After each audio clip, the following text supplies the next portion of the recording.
இவங்க பேர் ராஜேஸ்வரி, வயசு 32, வர 153 சென்டிமீட்டர், ராசி மகரம், நட்சத்திரம் அவிட்டம் 2ஆம் பாதம், சாதி சம்பூர சமூகத்தை சேர்ந்தவங்க. தனியார் கம்பெனியில் வேலை பார்க்குறாங்க. சம்பளம் மாதம் 21,000 வாங்கிட்டு இருக்காங்க. கூட பிறந்த சகோதரர் யாரும் கிடையாது. சகோதரி ஒருத்தவங்க இருக்காங்க.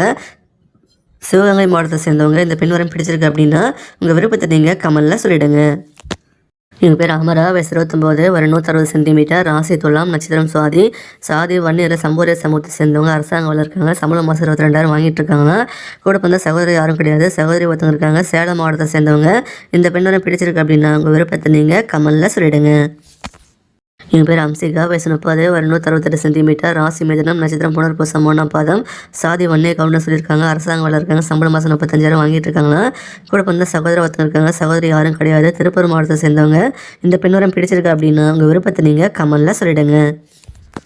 இவங்க பேர் திவ்யஸ்ரீ, வயசு 34, வர 168 சென்டிமீட்டர், ராசி சிம்மம், நட்சத்திரம் பூரம், சாதி வன்னியர் ரெடியா சமூகத்தை சேர்ந்தவங்க. அரசாங்கம் இருக்காங்க. சம்பளம் மாதம் 68,000 வாங்கிட்டு இருக்காங்க. கூட பிறந்த சகோதரி யாரும் கிடையாது. சகோதரி ஒருத்தங்க இருக்காங்க. கரூர் மாவட்டத்தை சேர்ந்தவங்க. இந்த பெண் வரம் பிடிச்சிருக்கு அப்படின்னா உங்கள் விருப்பத்தை நீங்கள் கமெண்ட்ல சொல்லிடுங்க. இவங்க பேர் ஸ்னேகா, வயசு 38, வர 166 சென்டிமீட்டர், ராசி தனுசு, நட்சத்திரம் மூலம், சாதி வன்னியில் அக்னி உள்ள சத்திரியா சொல்லியிருக்காங்க. தனியார் கம்பெனியில் வேலை பார்க்குறாங்க. சம்பளம் மாதம் 18,000 வாங்கிட்டு இருக்காங்க. கூட பிறந்த சகோதரர் வந்துருக்காங்க. சகோதரி யாரும் கிடையாது. மதுரை மாவட்டத்தை சேர்ந்தவங்க. இந்த பெண் வரம் பிடிச்சிருக்கு அப்படின்னா உங்கள் விருப்பத்தை நீங்கள் கமெண்ட்ல சொல்லிடுங்க.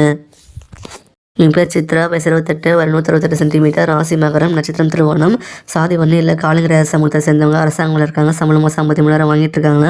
கூட பிறந்த சகோதரர் 2 பேர். சகோதரி யாரும் கிடையாது. பெரம்பலூர் மாவட்டத்தை சேர்ந்தவங்க. இந்த பெண் வரம் பிடிச்சிருக்கு அப்படின்னா உங்கள் விருப்பத்தை நீங்கள் கமெண்ட்ல சொல்லிடுங்க.